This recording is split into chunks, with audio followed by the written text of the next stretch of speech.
Et yo YouTube! Dans cette vidéo, je vais tout simplement vous parler de tout ce que je teste en ce moment, car il y a déjà pas mal de choses qui sont sorties, et comme ça vous aurez des informations dessus, ainsi que mon avis, en attendant donc mes reviews complètes qui arriveront plus tard. Prendre du temps pour tester les différents produits, ça fait partie du credo de ma chaîne, mais malheureusement, cela fait que si je les ai pas reçus en avance, vous n'êtes pas informé directement, donc désolé pour cela. Je rappelle cependant que je donne ma première impression sur mon Discord, et que je partage sur Twitter quand je reçois quelque chose, donc n'hésite pas à rejoindre ces deux réseaux si ça t'intéresse. Pour cette vidéo, j'ai choisi de faire une discussion plutôt chill, en gros il n'y aura pas de montage ni de b-roll, donc voilà. Parlons d'abord des grippes, patins et manchettes, vu que ça va vite. On enchaînera après avec les tapis et les souris. Et au passage, tous les liens de ces produits seront bien sûr dans la description, que ce soit affilié ou non. Alors comme vous le voyez, j'ai plein de nouvelles manchettes à tester, et je remercie Maxisport pour cela, qui a accepté en fait de me les fournir pour que je fasse une tier list à leur propos. Je développerai donc surtout mon avis à ce moment-là, mais en gros dans ces nouveautés, j'ai vraiment eu un coup de cœur pour la H4X ou la Axe, qui sont en fait très bonnes pour pas mal de surfaces, et ensuite les Lizard Skin Knit pour une utilisation sur du verre.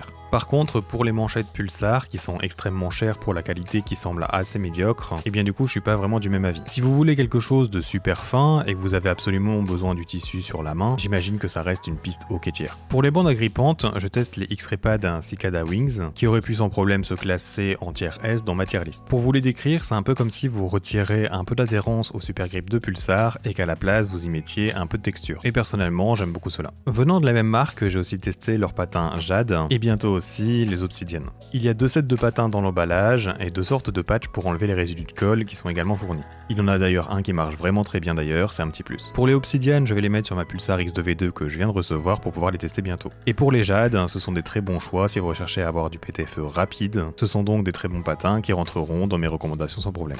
Et finalement, j'ai aussi pu tester les Tiger Eyes V2 en DOT, et c'est sûrement les patins en PTFE les plus rapides que j'ai pu tester. Il faudrait en fait que je teste aussi les jades en DOT pour savoir en fait lesquels sont les plus rapides.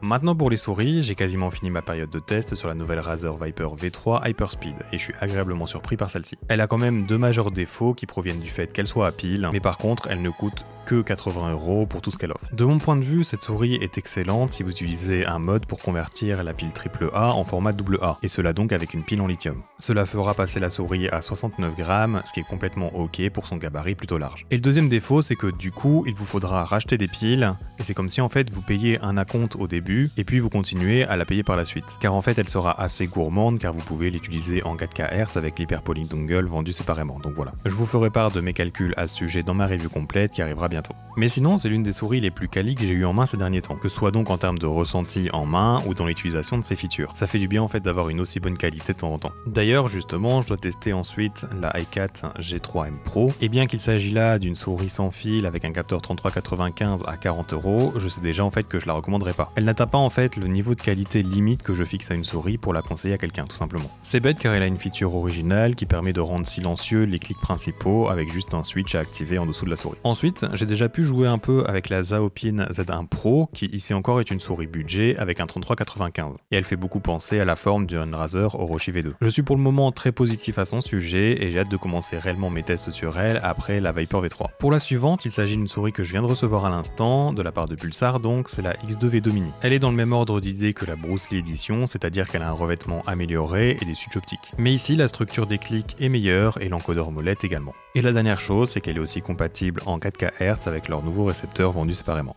Et pour les deux dernières, c'est des souris que j'ai reçues il y a longtemps maintenant, les Vencer Castor et Pollux Pro. Je n'ai en fait toujours pas sorti de review à leur propos car ils avaient annoncé en fait une mise à jour pour améliorer leur latence, donc j'attends toujours de me pencher sur elle. Je dirais que pour le prix qu'elle coûte, je suis assez déçu car dans l'ensemble, ils n'ont pas trop amélioré des points importants comparés aux versions non pro que j'ai déjà review. Le revêtement et les couleurs sont très bien, mais par contre, si le prix doit se justifier uniquement par le fait qu'elles arrivent avec un récepteur qui a un écran qui affiche la batterie, le DPI et le polling rate, voilà quoi. Et maintenant pour les tapis, j'ai reçu il y a peu les deux nouveaux tapis de The Whale et la Honda Shop, le Pels et le Riz. Ils sont donc dans ce magnifique rouge très proche de celui de l'artisan Yen. Ils sont par contre trouvables en noir également, et bonne nouvelle car ils sont en fait déjà disponibles sur le site français Maxisport, et avec mon code promo en plus, ils sont vraiment peu chers pour la qualité proposée. Ils font clairement partie des tapis de souris top tier comparables à Artisan, LGG Pro et la série Shanghai de eSport Tiger.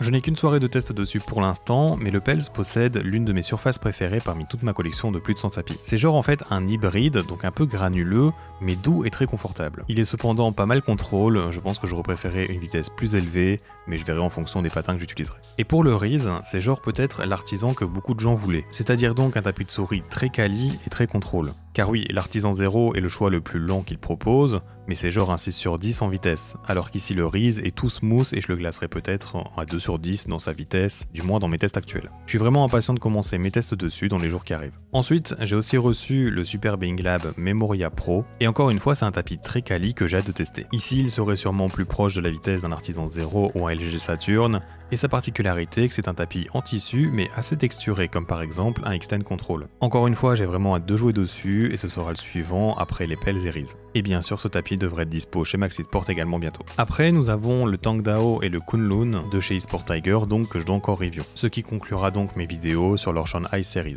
Et si vous voulez déjà en savoir plus à leur sujet, sachez que j'ai déjà une vidéo qui les présente brièvement donc voilà, je mettrai le lien en description. J'ai encore ici hâte de les tester, je vais avoir en fait une succession de tapis top tier pour les prochaines semaines, ça fait vraiment plaisir. Et finalement pour le dernier tapis que je viens tout juste de recevoir, c'est le nouveau Serapad Clean, qui a subi donc des améliorations, que ce soit dans ses finitions ou sur sa surface. La version 1 ne faisait pas vraiment partie des tapis que j'aimais bien, mais j'ai l'impression que celui-ci me plaira beaucoup plus. Voilà, c'est ce genre de petite vidéo te plaît, tu peux bien sûr t'abonner pour être au courant de mes reviews complètes sur ces différents produits. Et au passage, tu peux pourquoi pas lâcher un petit pouce bleu, ça fait toujours plaisir. J'espère donc te revoir dans un futur proche, et à bientôt.